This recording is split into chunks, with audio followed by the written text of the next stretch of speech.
Good afternoon students. हम पढ़ रहे हैं बस की यात्रा, जिसके लेखक हैं हरिशंकर परसाई। कल हमने गांधी जी के सविनय अवज्ञा आंदोलन और असहयोग आंदोलन के बारे में पढ़ा था। अब उसके आगे देखिए।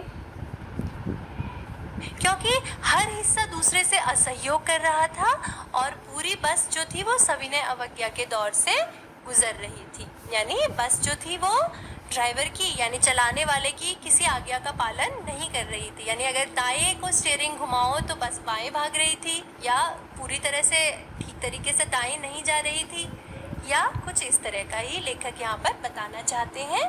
इसलिए उन्होंने लिखा है कि सीट का बॉडी से असहयोग चल रहा था।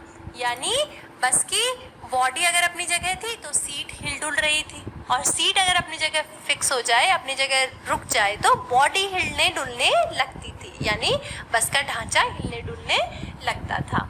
अब क्या हुआ, 8-10 मील इस तरह तो बस चली, लेकिन उसके बाद क्या हुआ कि सारे भेदभाव मिट गए। यानी जो इनके बीच में असहयोग चल रहा था वो भी खत्म हो गया। यानी उन्हें यही समझ नहीं आया कि सीट पर हम बैठे हैं या सीट हम पर बैठी। यानी सीट इतना उछल रही थी कि लेखक को यही समझ नहीं आया कि वे सीट पर बैठे हैं या सीट उन पर बैठी है।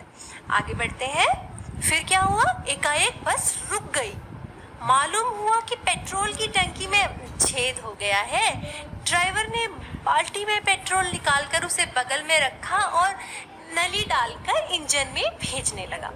अब मैं उम्मीद कर रहा था कि थोड़ी देर बाद बस कंपनी के हिस्सेदार इंजन को निकालकर अपनी गोद में रख लेंगे और उसे नली से पेट्रोल पिलाएंगे, जैसे माँ बच्चे के मुंह में दूध की शीशी लगाती है।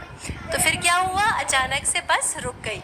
अब बस के इस रुकने का कारण क्या था कि पेट्रोल की टंकी में छेद हो गया था और वहां से सारा पेट्रोल बाहर निकल गया था। तो ड्राइवर जो था बस का बड़ा होशियार था। उसने क्या किया, उसने बाल्टी में पेट्रोल रख लिया और नली लगाकर इंजन में पेट्रोल भरने लगा। तो उसकी इस हरकत को देखकर लेखक ने यहाँ फिर से व्यंग किया है।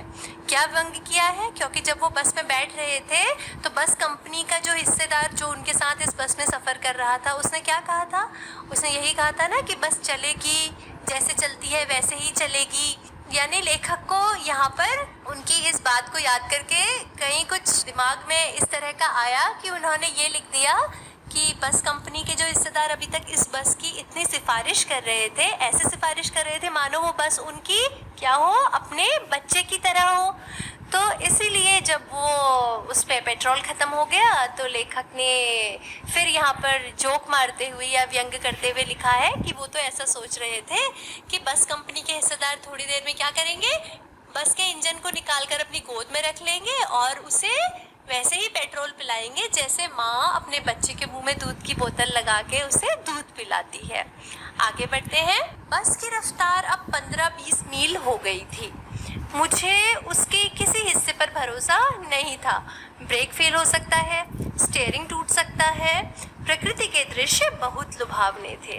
अब क्या हुआ कि बस अब कैसे चलने लगी, जब उसमें पेट्रोल भर दिया गया ड्राइवर के द्वारा तो वह 15-20 मील की रफ्तार से चलने लगी।